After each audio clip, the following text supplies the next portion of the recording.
Si rider lagi nagpapalala na huwag po natin yung mga palala. Masama yun dahil ako, concern lang talaga ako guys sa mga nakikita at nangyayari sa araw-araw natin pagbibiyahe. Umaga man yung gabi. Sabi na, kapag alam nyo guys yung kwadrado na may ikis na kulay dilaw, ibig sabihin ko guys, intersection yan. Merong lalabas dyan, padiretso, may lalabas yan, pagkanan, may pakaliwa. Kaya anticipate natin na makakita natin ganyan kahit pumunta sana punta sa city man, dito lang sa atin sa munisipalidad, sa city natin kung saan tayo nakatira.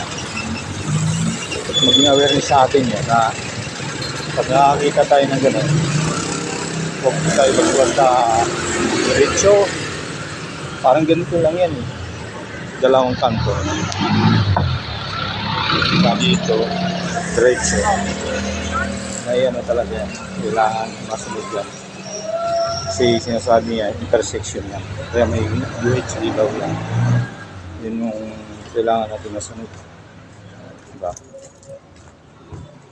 At awareness, may naka-signage man yan, kaliwa o kanan, diretso, at mayroon stoplight. Maging lang tayo, kung pairalin yung mabilis tayo mapatakbo at yung gasolina is bigay. Pag